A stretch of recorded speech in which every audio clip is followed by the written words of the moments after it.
어제는 여러분들에게 은혜의 힘에 대한 말씀을 드렸습니다. 그러니까 기본적인 것을 여러분들에게 말씀드리게 되었습니다. 기도가 무엇이냐 하는 것을 설명하려고 하는 것은 아닙니다. 야고보서에 나타난 기도에 관한 가르침이 어떤 것인가 하는 것을 살피면서 기도가 우리들의 삶 속에 큰 힘이 되어야 한다 하는 것을 생각해야 됩니다. 그런데 제가 좀 믿음 없는 얘기를 한다면 우리는 기도를 가지고 만용을 부리거나 기도를 가지고 오해를 하거나 착각을 하는 일들이 많이 있습니다. 믿는 자에게는 능치 못할 일이 없느니라.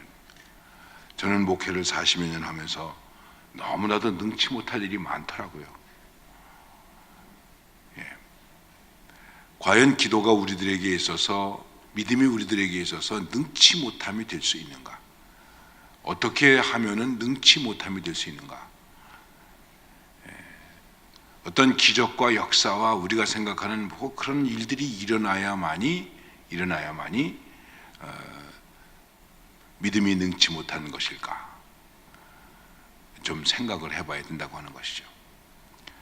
그러면서 목회를 끝나게 될 때쯤 되어서 제가 깨달은 게 하나 있습니다. 그것이 무엇이냐면 좀 더 성도들에게 나도 부족하지만은 본질적인 것을 바르게 가르쳤어야 되는데 그러지 못한 것 같다.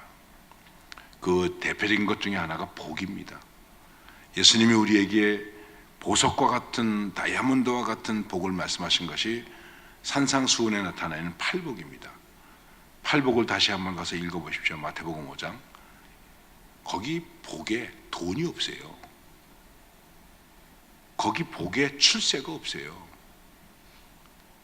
거기 복 가운데 인간적으로 뭔가 잘 되고 번성하고 그런 게 없어요. 그런데 왜 그거 잘 돼야 되고 뭐 병이 나야 되고 뭐 그래야 복이라고 내가 얘기하고 가르쳤는지 너 회개 많이 하세요.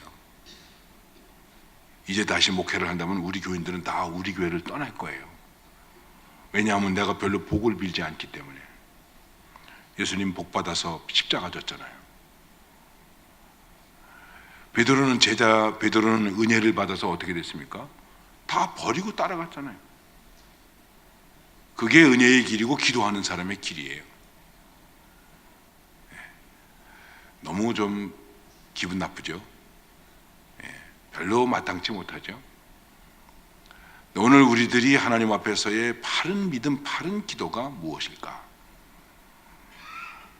기도를 이론적으로 논리적으로 설명하려고 하지 않습니다. 오늘 말씀은 이렇게 말씀하고 있습니다. 자, 5절 말씀을 한번 읽어보십시다. 다 같이 읽겠습니다. 너희 중에 누구든지 지혜가 부족하거든 모든 사람에게 후히 주시고 꾸짖지 아니하시는 하나님께 구하라. 그리하면 주시리라 말씀하고 있습니다. 우리가 기도한다고 하는 것이 무엇입니까? 믿음을 가진다고 하는 것이 무엇입니까? 나는 부족하기 때문에, 나는 연약하기 때문에, 내게서는 불가능하기 때문에 그것을 초월할 수 있는 것을 위해서 기도하는 것입니다. 그리고 그것이 바로 믿음이라는 것입니다. 오늘 말씀 가운데서는 뭐라고 말씀하고 있냐면 지혜가 부족하거든. 우리는 많은 부분에 부족을 느끼고 살아가고 또 부족합니다. 너무나 우리에게 부족한 것이 많습니다. 어떤 분들은 목사가 완전한 사람인 줄로 착각을 해요. 아닙니다. 부족한 게 너무 많습니다. 감사하게도 주님의 종이 되었다고 하는 주님의 이름 때문에 여러분들 앞에 서서 말씀하고 그리고 대접을 받는 것이지 얼마나 부족한 것이 많이 있습니까? 왜 기도합니까? 근데 부족하기 때문에. 부족하지 않으면 기도하지 않을 거예요. 그렇죠? 그러기 때문에 기도하지 않는 사람은 교만한 거예요. 기도하지 않는 사람은 믿음이 없는 사람이에요. 왜?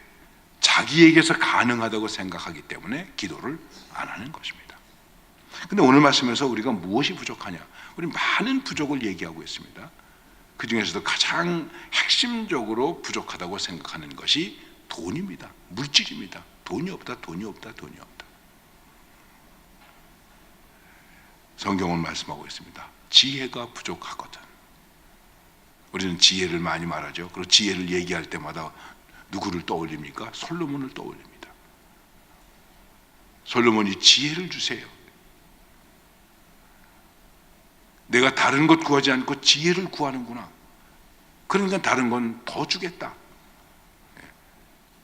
부귀와 이런 것들은 더 주겠다. 그는 그냥 덤으로 주겠다. 잘 아시는 대로 그 나라와 그 의를 구하라. 그래야만 이 모든 것을 너희에게 더하시리라. 이렇게 말씀하고 있지 않습니까? 더하시리라. 예. 자, 지혜가 무엇일까? 우리 지혜를 많은 것으로 얘기할 수 있습니다. 우리들의 삶 속에서 정말 필요한 것은 지혜라는 것이죠. 돈이 필요한 것이 아니라 지혜가 필요한 것입니다. 왜? 지혜가 있으면 돈이 오게 되어 있기 때문에 그런 것입니다. 지혜는 몇 가지로 얘기할 수 있습니다. 우리가 지혜를 얘기할 때마다 시편이나 잠언이나 욥기를 얘기하게 되는데, 지혜는 우선 지식으로서의 지혜가 있다. 글을 모르면 까막눈이라고 그래요. 우리에게는 지식으로서의 지혜가 필요해요. 그래서 되게 우리가 공부해라 하는 것은 지식으로서의 지혜를 위해서 공부하는 거예요. 지식을 얻기 위한 지혜. 그런데 그 정도 가지고 지혜라고 말할 수 없는 것입니다. 두 번째는 가르침으로서의 지혜가 있는 것입니다. 교훈으로서의 지혜다. 혹은 도덕적인 지혜다. 우리가 지식으로 배웠는데 그 다음에 어떻게 되겠습니까? 거기서 깨달아야 되지 않습니까? 아무리 지식이 풍성하다고 할지라도 깨닫지 못하면 그 지식이 의미가 없는 거예요. 요즘은 지식은 충만한데, 조금 더 넓게 얘기하면 지식과 정보는 많은데 그것이 우리에게, 인간에게 가르침이 되질 못해, 교훈이 되지를 못해, 도덕적이지를 못해요. 공부 많이 하고도 부모를 죽여. 요즘 공부 못해서 효도를 못하는 것일까요? 저는 시골에서 살았으니까 시골에서 그런 일이 있었습니다. 농사를 짓는 우리 아버지는 소 팔고 땅 팔으면서 나를 공부시켰는데, 대학을 나온 나는 불효자라고. 공부 많이 했다고 효자가 되는 거 아니지 않습니까? 기도 많이 했다고 효자가 됩니까? 한번 생각을 해보세요. 그것이 내 삶 속에서 가르침으로서의 지혜가 되지 않으면 의미가 없는 것입니다. 그리고 그 다음에 우리에게 어떤 지혜가 필요한가? 훈련으로서의 지혜. 아는 것만 가지고 안 돼. 아는데 안 해. 아는데 안 해. 그래서 어떻게 됩니까? 될 수 있도록 훈련을 해야 되는 거예요. 또 하고 반복하고. TV 프로그램 가운데 이만갑이라고 하는 게 있지 않습니까? 이제 만나러 갑니다. 예. 그 북한에서 예술하는 사람들, 특히 음악하는 사람들이 거의 다 절대 음정이라는 거예요. 절대 음감이라는 거예요. 근데 그게 태어날 때부터 가진 것이 아니고 얼마나 훈련을 많이 하는지 나중에 그냥 절대 음감이 된다는 거예요. 북한에서 한국에 왔습니다. 한국 노래 모릅니다. 근데 노래를 부르면 바로 반주를 할 수 있는 능력을 가져요. 야, 대단하죠. 들으면 나온대요. 예. 자기가 연주하는 악기에서 피아노나 기타나 바이올린이나 들으면 나온다는 거예요. 절대 음감이 된다는 거예요. 왜? 하도 연습을 시켜서 훈련이 되지 않으면 지혜가 될 수 없는 것입니다. 많은 경우에 우리는 그렇습니다. 몰라서 깨닫지 못해서가 아니라 이게 내 몸에 배지를 않는 거예요. 훈련이 안 되는 거예요. 이런 것으로 얘기하려고 들으면 참 얘기할 게 많이 있습니다. 우리 성경 많이 합니다. 성경 많이 알고 지옥 갈 사람 많을 거예요. 왜요? 그것이 자신의 삶을 이끌어가는 훈련이 되지 않아요. 생활의 습관이 되지 않아. 좀 유치한 얘기 같습니다 말이죠. 제가 제 경주 제일교회에서 16년 동안 목회했는데 16년 동안 목회하면서도 고치지 못한 게 하나 있어요. 그게 뭔지 아십니까? 교인들이 앞자리부터 안 앉더라고요. 그래서 포기했어요. 앞자리부터 앉다가 무슨 조상이 덧났는지, 앞자리부터 앉다가 교통사고를 당했는지, 앞자리부터 안 앉아요. 나 그렇다고 뒷자리에 앉으시면 야단하는 건 아니에요. 오는 대로 앞자리부터 앉으면 큰일 납니까, 여러분? 이것도 훈련이 안 되더라고요.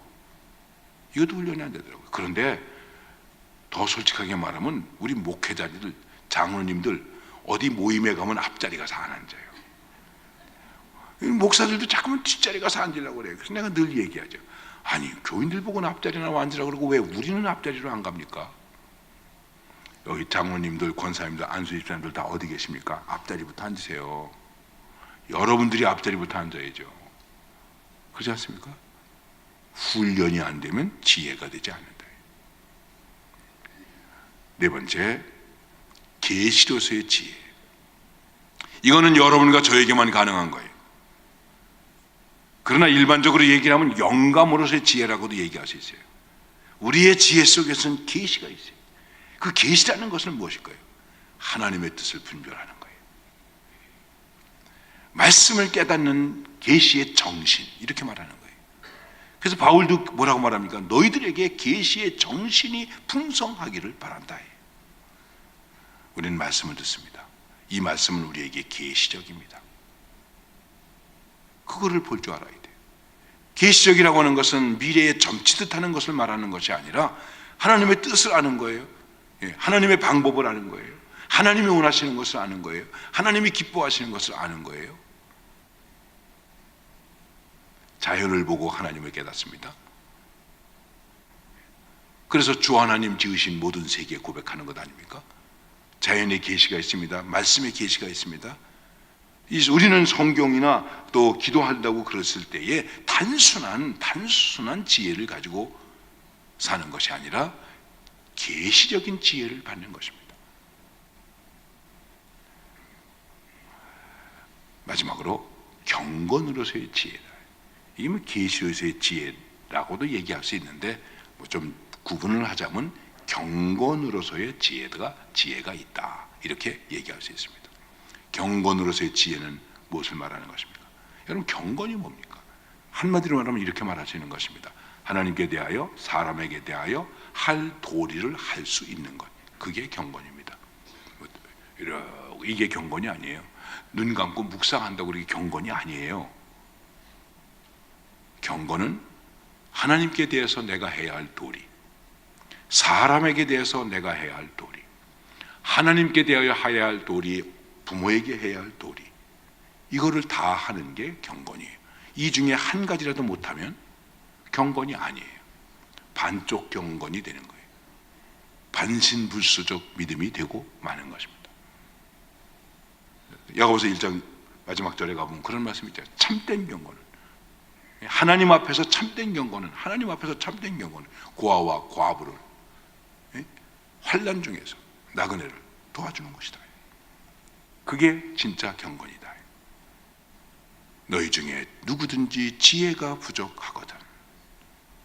어떤 지혜가 부족하십니까? 그러면 하나님께 구하라.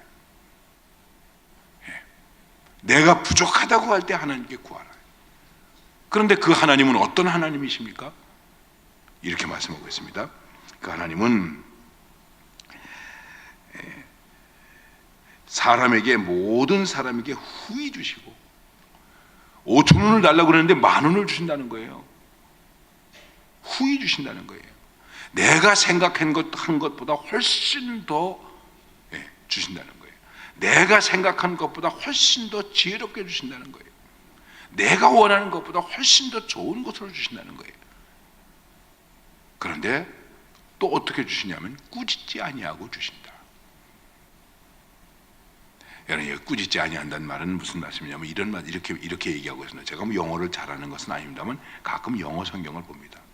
여기 꾸짖지 이제 후히 주신다는 말은 generously라고 하는 말을 쓰고, 꾸짖지 아니한다는 말은 without finding fault 이렇게 쓰고 있습니다. 단점을 찾지 않고, 결점을 찾지 않고, 내가 잘못한 거를 찾지 않고 주신다는 거예요. 여러분, 부모님이 와서 용돈 달라 그러면 그래, 얼마 필요하니? 5,000원 필요합니다. 야, 5,000원 가지고 되겠냐? 10,000원 주겠다. 그리고 잘 써라. 그럼 되지 않습니까? 근데 뭐 하는데 5,000원이 필요해. 2,000원만 가져가. 그러니까 아이가 어떻게 해요? 그 다음에 뭐라고? 너 지난번에 준 돈 어디다 썼어? 에휴, 공부는 지지도 못하는 게 그냥 맨날 돈이나 달라고 그래. 여러분, 집도나 있는 아이들이 대개 언제 전화하죠? 돈 떨어지니까 전화하더라고. 이놈들이 평소에 안부 전화는 안 하다가 돈 떨어지면 전화해. 아빠, 돈 없어요. 근데 하나님은 주실 때에 그러지 않으신다는 거예요. 우리처럼 째째하게 따지고 그러지 아니하시고 결점 찾지 않고 똑바로 해, 잘해, 너 앞으로 시험 점수 떨어지면 용돈 안 줄 거야? 그렇게 안 하신다는 거예요. 예. 얼마나 후회 주십니까? 아들이 돌아왔습니다. 아버지가 얼마나 후회 줍니까? 난 아들이 아닙니다. 품꾼으로 써주세요. 아니다, 아들이다. 소 잡아라. 닭이나 하나 잡지 무슨 소까지 잡습니까? 그렇지 않습니까?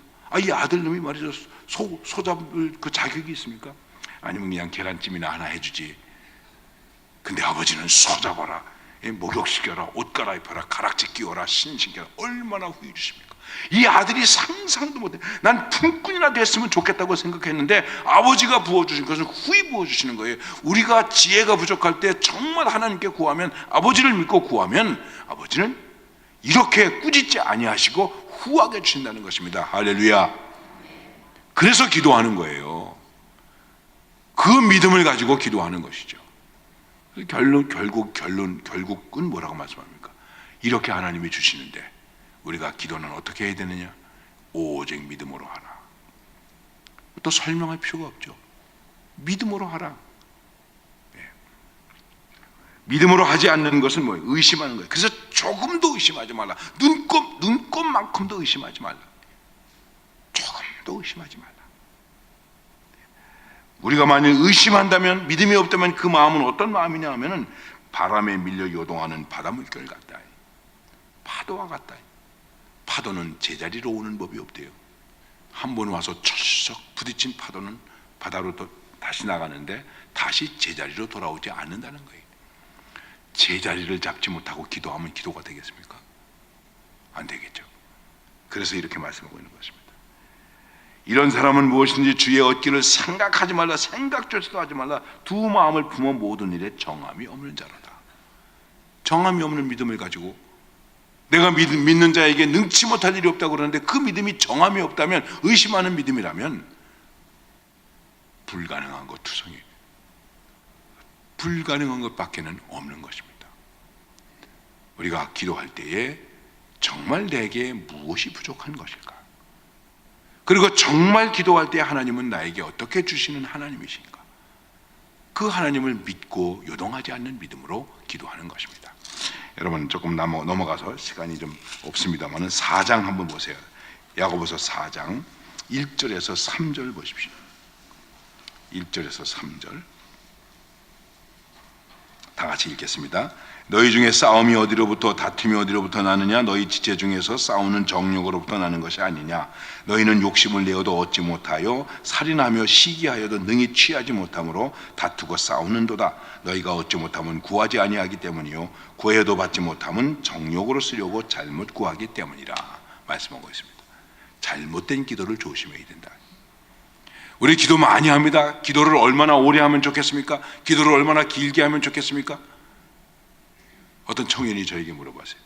목사님은 하루에 몇 시간 기도하세요? 막 그런 거 왜 물어봐?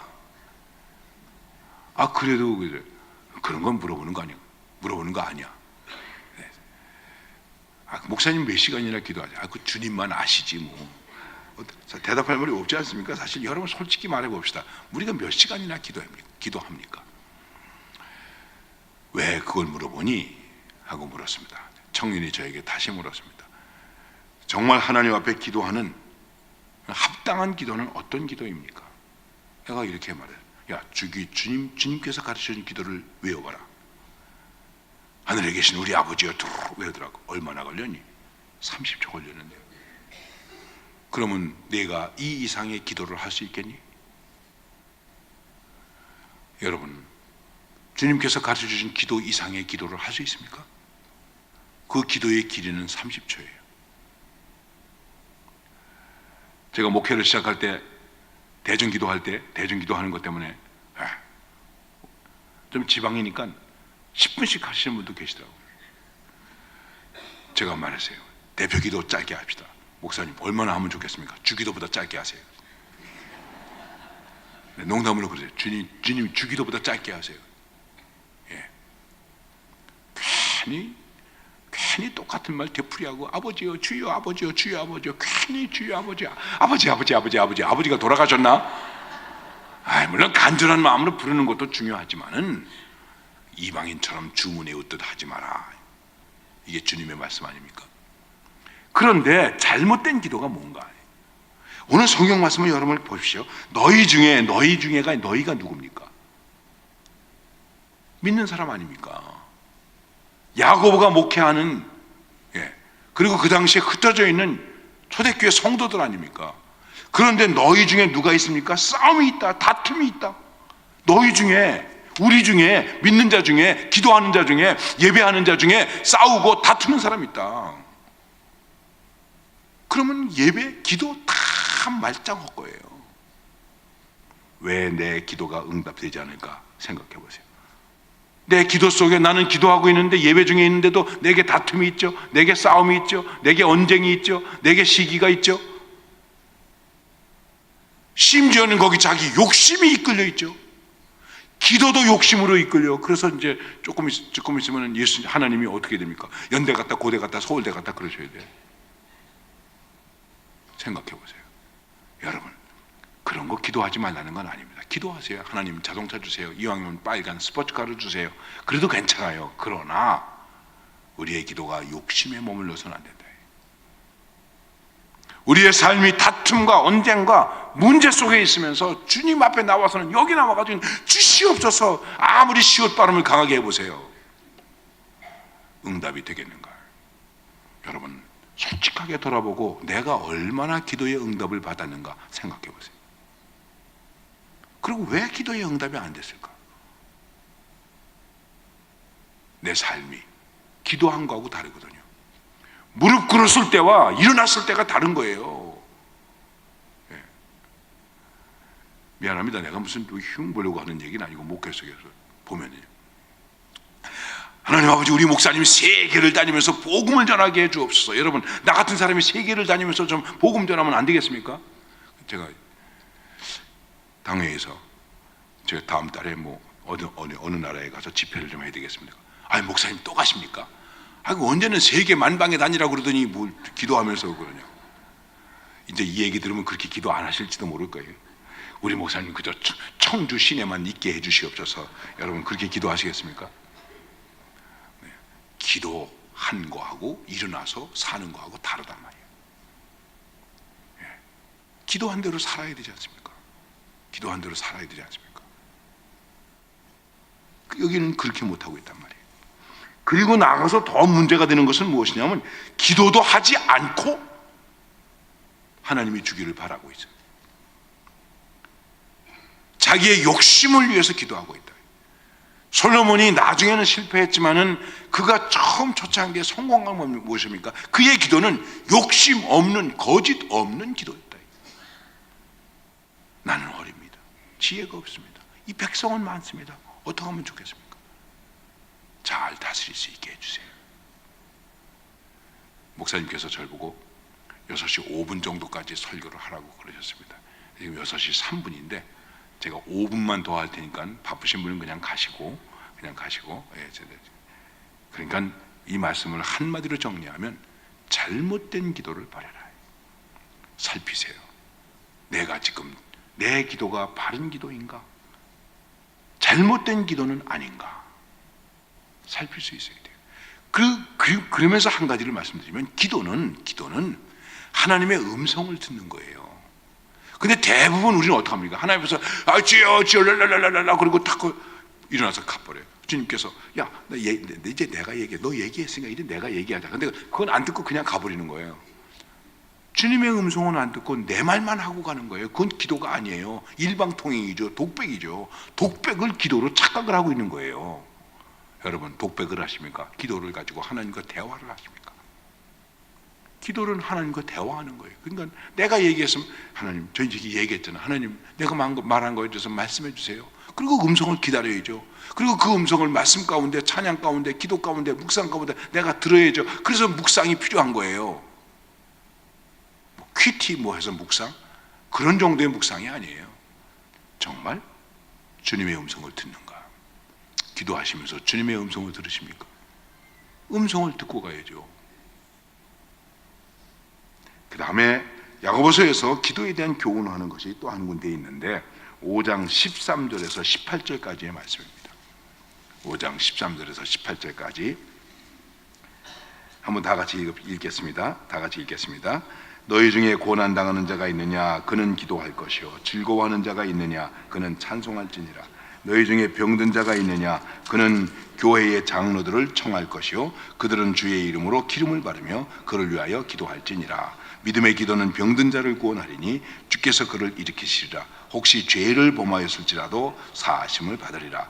그러므로 너희 죄를 서로 고백하며 병이 낫기를 위하여 서로 기도하라. 의인의 간구는 역사하는 힘이 큼이니라. 엘리야는 우리와 성정이 같은 사람이로되 그가 비가 오지 않기를 간절히 기도한즉 3년 6개월 동안 땅에 비가 오지 아니하고 다시 기도하니 하늘이 비를 주고 땅이 열매를 맺었느니라. 아멘. 여기 기도의 상황들을 얘기하고 있습니다. 어떤 데 기도할까? 간단하게 말씀드릴게요. 그대로 제목만 말씀드릴게요. 고난당하면 기도해야죠. 고난이 있는데 기도 안 하십니까? 기뻐도 기도해야죠. 찬송으로 기도하라. 고난당할 때 기도하고 기쁠 때 찬송으로 기도하라. 병들었을 때 기도하라. 너무나 당연하죠. 기도를 부탁하면서 기도하라. 혼자 기도하지 말고 여기 장로들을 청하여 이렇게 말씀하고 있습니다. 장로님 기도해 주세요. 권사님 기도해 주세요. 집사님 기도해 주세요. 구역장님 기도해 주세요. 목사님 기도해 주세요. 여러분 이렇게 말하는 분이 있어요. 기도 좀 해주세요. 여러분 기도 좀 해드릴까요? 기도 좀 해도 되겠습니까? 그러면 안 되죠. 기도를 부탁하는 것을 부끄럽게 생각하지 마세요. 청하여 기도하라고 그랬습니다. 요즘 중보 기도라는 말 많이 하고 있는데 중보 기도를 요청하세요. 그 다음에 주님의 이름으로 기름을 바르며 기도하라. 이게 무슨 얘기입니까? 기도는 치유가 되어야 돼요. 치유가 되는 기도를 하라. 화해가 되는 기도를 하라. 향기가 되는 기도를 하라. 위로가 되고 기쁨이 되는 기도를 하라. 아까도 말씀드렸지만 기도하고도 계속 싸우면 어떡합니까? 화해하게 하여 주세요. 그리고는 10년 동안 가슴에 품고 있었대요. 그 사람이 기도가 응답되겠습니까? 심지어는 뭐라고 말합니까? 부부가 각방 써도 기도가 응답 안 된다고 그랬어요. 성경은. 여러분 부부하고도 통하지 못하는데 어떻게 하나님하고 통하겠다고 그럽니까? 내 기도가 치유가 되는가? 내 기도가 기쁨이 되고 위로가 되는가? 그 다음에 죄를 지었을 때 기도하라. 죄를 지면 너무나 부끄럽죠. 너무나 미안하죠. 그래서 어떻게 됩니까? 빨리 기도. 다윗이 훌륭한 점은 무엇입니까? 훌륭한 일 많이 했기 때문입니까? 아닙니다. 그는 잘못했을 때 빨리 회개했어요. 당신이 그 사람이요. 그냥 무릎 꿇고 통곡하면서 기도했어요. 베개를 적시면서 기도했어요. 내가 실수했는가? 내가 잘못되었는가? 빨리 기도하세요. 빨리 기도하세요. 그리고 뭐라고 말하죠? 오늘 말씀은 믿음으로 기도하라. 아까 믿음에 대한 얘기는 했으니까 넘어갑니다. 믿음으로 기도해야 된다. 죄를 졌을 때는 심지어 뭐라고 말씀하고 있죠? 서로 죄를 고백하면서 기도하라고 말씀하고 있습니다. 여러분 죄를 고백하는 공동체쯤 되어야 됩니다. 지금 우리 교회는 죄를 고백했다간 큰일 나죠. 죄를 고백했다간 큰일 나요. 과연 죄를 고백하는 공동체인가? 우리 초대교회는 죄를 고백하는 공동체였어요. 그래서 서로 위로하고 기도하고 회개하고 위로를 받고 고침을 받았어요. 구원을 받았어요. 그 다음에 의인으로 기도하라는, 의인으로 기도하라는 것은 무엇을 말하는 것이냐면 좋은 관계를 가지고 기도하라. 여러분 관계가 좋아야 뭘 달라고 그러지 않습니까? 관계가 나쁜데 어떻게 달라고 그럽니까? 관계가 좋아야 기도하라. 관계가 좋아야 된다. 하나님과의 관계가 좋아야 돼요. 사람과의 관계가 좋아야 돼요. 관계가 좋으려면 어떻게 될까요? 항복을 잘하면 돼요. 하나님께 항복하는 것은 무엇이죠? 어제 저녁에 말씀드렸죠. 주여 나는 죄인입니다. 사람에게 항복하는 것은 무엇일까요? 미안합니다. 제가 잘못했습니다. 이해해 주세요. 예, 제가 잘못했습니다. 여보, 그건 내가 잘못했어. 내가 잘못한 거야. 이렇게 항복하면 어떻게 될까요? 행복해져요. 항복을 안 하기 때문에 불행한 거예요. 예.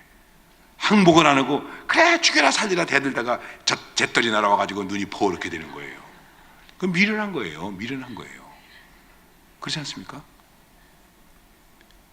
그리고 낙심하지 말고 기도해야 되는데 왜? 기도는 특별한 사람만이 하는 것이 아니다.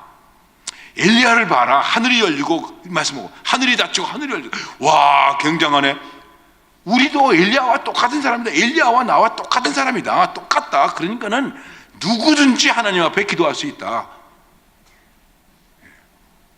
엘리야만 응답받는 것이 아니다. 우리도 똑같이 응답받을 수 있다. 무엇이 부족해서 기도하십니까? 어떻게 기도하시겠습니까? 내 기도가 잘못된 기도는 아닙니까? 우리의 믿음 생활 속에서 기도가 힘이 되려면, 기도가 힘이 되려면 어떻게 힘이 될 수 있는가? 그냥 기도한다고 힘이 되는 거 아니에요. 기도가 힘이 되게 해야 되는데, 그렇게 되려면 나의 부족한 것을 정확히 구해야 되고, 그 구할 때는 온전한 믿음으로 구해야 되고, 잘못 깬 기도는 버리고 내 삶의 상황에 맞게 기도해야 되지 않습니까? 병 들었을 때, 어려울 때, 힘들 때 그 상황에 맞게 기도해야 되지 않습니까? 때에 맞게 기도해야 되지 않겠습니까? 특별한 사람에게만 응답이 있는 것이다. 그게 아니고, 대개 그런 사람들이 이단이에요. 교회에서는 은혜가 우리한테 와야만이 은혜가 있다. 그거 거의 다 이단이에요, 여러분. 간단해요. 이단이냐 아니냐는 아주 간단해요. 자기들한테만 은혜가 있다는 거예요. 자기들한테 와야 응답이 있다는 거예요. 자기 기도 은혜만 와야 응답이 있다는 거예요. 여러분, 이제 한마디 하고 말씀 마치겠습니다. 여러분의 눈물이 여기서 하나님께 보여지지 않는다면 어디 가면 보여지겠습니까? 여러분의 부르짖음이 여기서 하나님께 응답이 된 하나님의 귀에 들려지지 않는다면 어디 가면 들려지겠습니까? 내 기도 소리가 여기서 이 서남교회 안에서 하나님께 들려지지 않는다면 어디 가면 들려지겠습니까? 그런데 속지 마세요. 흔들리지 말고 기도하세요. 그리고 모든 것을 기도하고 하는 것과 기도 안 하고 하는 것과 다릅니다. 체험하셨습니까? 혹시 여러분들이 기도에 대해서 회의를 가졌다고 할지라도, 그러나 일단 기도하고 해보세요. 기도하고 하는 것과 기도하지 않고 하는 것과 어떤 것이 다른가? 기도하면 힘이 됩니다. 기도하면 능력이 됩니다. 아까 우리 찬양했죠. 기도하면 그것이 나에게 빛이 됩니다. 기도가 우리의 안식이 됩니다. 기도가 우리에게 은혜의 길이 되는 것입니다. 기도가 우리의 은혜의 통로가 되는 것입니다. 나의 일생 다하도록 기도하리라. 두 손 높이 들고, 주께 맡긴 나의 생애 영원하리라. 기도는 우리의 안식, 기도는 우리의 안식, 빛으로 인도하니 앞이 캄캄할 때 기도 잊지 마세요. 여러분, 손을 높이 든 채로 제가 기도하겠습니다.